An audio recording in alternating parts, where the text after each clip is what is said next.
Have you ever woken up feeling a little off, even before your feet touch the floor? You stretch, reach for your slippers, and wonder if the day is going to be smooth, or filled with that familiar stiffness in your joints, a slight headache, or a sense that something's just not right. That moment can set the tone for the whole day, and for people over 70, a few simple morning habits can turn a peaceful day into one that's unnecessarily challenging. That's exactly why I wanted to talk about this topic today. Our mornings don't have to be the hardest part of the day. We deserve a gentle, safe start, even after decades of early alarms and busy routines. Whether you've noticed a nagging ache that won't go away, a sense of fatigue that lingers, or even that cranky feeling before coffee, that's your body sending you messages you don't want to ignore. In this video, we're going to walk through 4 morning mistakes that are surprisingly common among people over 70, and just as importantly, we'll explore how to avoid them. These aren't medical tips or long lectures. They're friendly, genuine suggestions you can try tomorrow morning, when you wake up, before you even make your bed. Let's begin with the first morning mistake: getting up too quickly. It happens to the best of us. We wake up, maybe we keep one eye open, we sit up, swing our legs over, and stand. But for many over 70, that swift motion can cause dizziness or lightheadedness, because blood pressure needs a moment to adjust after lying down all night. There's even a name for it: orthostatic hypotension, and it's more common than many realize. Here's what can help. Take a moment. Lie still when the alarm goes off. Wiggle your toes. Take a deep breath and stretch your arms overhead. Then sit up slowly, allowing blood flow to stabilize in your legs. Once stationary, sit on the edge of the bed and give it another minute. You don't need a stopwatch. It's just a gentle pause that makes a big difference. I spoke to a lovely gentleman named George, 72, who told me he used to rush out of bed to put on his slippers. Within days, he started feeling dizzy, and once even nearly stumbled. He changed his habit, waiting just a minute before standing. He said, "It saved me a few tumbles, and saved my nerves too." Now, let's move into the next morning mistake that might be sneaking into your routine: skipping hydration. It's easy to grab the newspaper, pour your coffee, and settle in. But after a night's sleep, your body is dehydrated, sometimes quite a bit. Dehydration can worsen stiffness, fatigue, and even mood. Even mild dehydration has been linked to memory trouble and poor concentration. A simple fix? Keep a glass or small bottle of water by your bedside. First thing, before coffee, before breakfast, take a few sips. No need to chug, just refresh. I shared this tip with a friend named Helen, 75. She started doing it routinely and noticed she felt less achy and more alert within a week. She said, "It's like my joints noticed," and smiled. These first 2 habits, rising more mindfully and staying hydrated, set the stage for a better morning. They're small actions, but they show your body respect and readiness to begin the day well. Now, the third common mistake: waiting too long to eat. Staying active, maintaining blood sugar, and starting your metabolic engine all rely on something as simple as a gentle breakfast. Not a hefty feast, just a little nourishment. Skipping breakfast or waiting hours can trigger a drop in blood sugar, which leads to fatigue, mood swings, and lightheadedness. It can also make it harder to maintain muscle strength, which over time can affect balance and independence. But here's the good news: you don't need a full meal at 6 a.m. A slice of toast, a little yogurt, an egg, or even a banana can do the trick. I know mornings can feel rushed, or maybe your appetite isn't there yet, but nourishment can come in small, consistent doses. A friend named Maria shared how she's begun keeping a few protein bars she likes in her kitchen. She has one with her morning tea and finds the rest of her day feels steadier. So, as we step into the heart of our days, remember, morning routines are about building supportive habits. Standing slowly, hydrating early, and nourishing gently prepare your body and mind for better days ahead. Now that we've covered waking mindfully, hydrating, and eating soon, let's talk about the fourth mistake, which may be the most surprising of all, and how you can avoid it. Let's keep going. The fourth morning mistake is one that slips under the radar for many people, especially after retirement when daily schedules shift and slow down. It's starting your day without any movement at all. And I don't mean a long workout or an intense routine. I mean simply going from bed to chair to breakfast table without giving your body a reason to wake up and move. After 70, our joints and muscles need gentle reminders that they're still useful. When we wake up and immediately move into a sedentary pattern, checking the news, sipping coffee, scrolling on a tablet, we're unintentionally telling our body, we won't need you much today. And little by little, that becomes the truth. I'm not talking about doing push-ups or yoga stretches unless you enjoy them. I'm talking about standing and slowly swinging your arms, raising your knees as you brush your teeth, rolling your shoulders while you wait for the kettle to boil. Just a few quiet gestures that say, I'm awake and I want to feel good today. One of the most inspiring people I met recently was a woman named Dottie, 79. She told me she does 10 slow steps across her living room each morning before she pours her coffee. No race, no goal. She just walks to the window and back, arms swaying a bit. It's the most important walk of my day, she told me, because it's for me, not for anyone else. And that's the key. You don't need to impress anyone. You just need to remind your body that it still matters, that you still want to be part of the world, fully present and steady on your feet. These little movement rituals don't just help your physical health.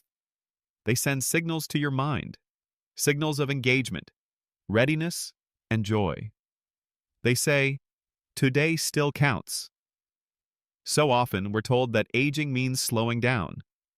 But what aging really needs is softness, not stillness. Our bodies want to move, but they want it on gentler terms.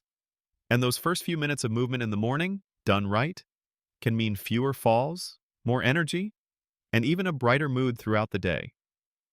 Now, here's something else I want to share with you, something many people over 70 don't talk about, but often feel. It's the emotional weight of routine.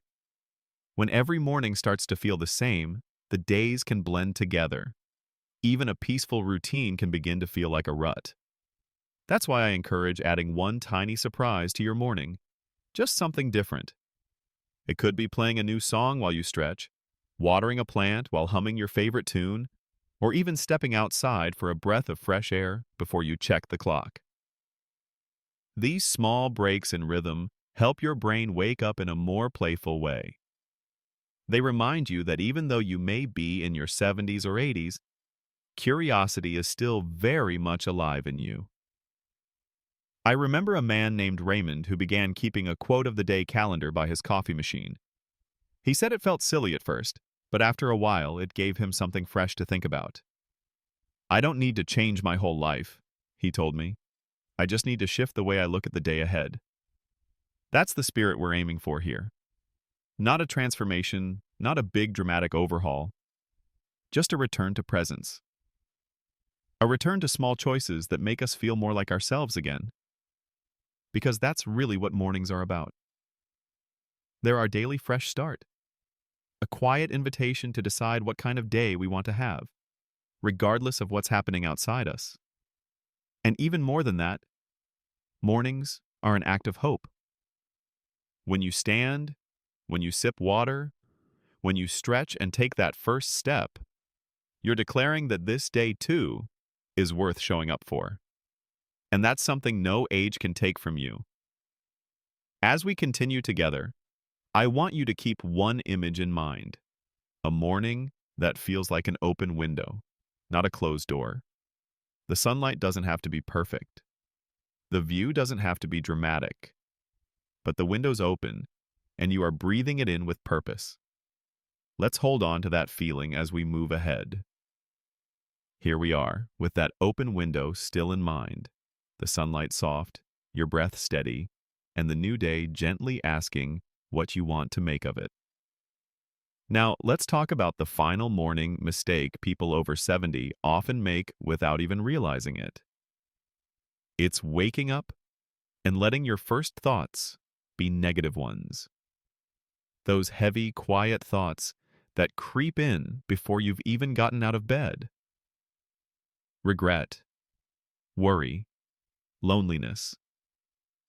Thoughts that whisper, "It's too late," or "Nothing changes," or "No one needs me today." And let's be honest, those thoughts can feel very real. Maybe someone close to you has passed on. Maybe your family has grown distant. Maybe your body doesn't feel like it used to. These aren't just thoughts. They're experiences and they matter. But what also matters is what you do with them once they arrive. If the first voice you hear in the morning is your inner critic, your day is already climbing uphill. But here's the hopeful part. You can train your thoughts just like you train a muscle. Gently, with consistency, and a whole lot of grace. Let me tell you about a gentleman named Leo, 82 years old, retired school principal. He told me once, "I spent the first year of retirement waking up and thinking, I'm not useful anymore." That one sentence set the tone for his entire day. He stopped shaving, stopped walking, stopped calling friends. It was like one quiet thought was enough to pull him into the shadows. One morning, after his granddaughter visited and left him a handwritten note by the coffee pot, he read it. It said, "Papa, you make everyone around you feel safe. That's your superpower." That note changed everything for him. Not because it erased his struggles, but because it gave him a new thought to start the day with. And from that morning on, Leo chose one sentence to say out loud before his feet hit the floor. "I help people feel safe." That became his emotional anchor, his light switch. So let me ask you, what would your sentence be? It doesn't need to be poetic or fancy. It just needs to be yours. Maybe it's, "I still have things to learn," or "I bring warmth to the people I love," or even something as simple as, "I'm still here, and that matters." Say it. Speak it into the silence of the morning. And if the negative thoughts still come, and they probably will, just thank them for stopping by and return to your sentence. Make it the loudest voice in the room. Because at this stage of life, your happiness is not about doing more. It's about thinking differently. Your mind is still incredibly powerful, even after 70, and how you guide it when the day begins can shape your entire experience. Now, I want to bring this all together for a moment. You've learned that skipping water in the morning isn't just a small mistake. It's one that can affect everything from your memory to your mobility. You've seen how brushing off breakfast can starve not just your body, but your clarity and focus too. You've heard that gentle movement isn't a chore. It's a gift your body needs to wake up fully. And now, you know that your first thoughts each day are not just whispers. They are instructions your mind follows, whether they help or hurt. And the beautiful truth is, each of these habits is within your control. No one has to hand them to you. You don't need a gym membership or a strict diet or someone constantly checking in. You just need to believe that each morning is still yours to shape. We're not here to chase youth. We're here to embrace today with more wisdom, more intention, and more love. For ourselves, especially. You've made it this far, not by accident, but through strength, resilience, and heart. And those same qualities are exactly what you'll use to keep building a joyful life, morning by morning. So tomorrow, when you open your eyes, I hope you feel that quiet opportunity waiting. I hope you pause long enough to choose a thought that uplifts you. I hope you move your body just enough to feel alive. I hope you nourish it like it deserves. And I hope you remember that the way you begin your day isn't just a routine. It's an act of self-respect. And if today didn't start how you wanted, that's okay. You've still got time. You always have time to choose differently tomorrow. Thank you for spending these moments with me. You matter. Your days matter. And the way you greet each morning matters more than you may ever realize. If you found any of this helpful, I'd love to hear from you in the comments, your stories, your thoughts, even your favorite way to start the day. If you enjoyed this video, Give it a thumbs up and don't forget to subscribe for more ways to stay healthy, happy, and connected at every age.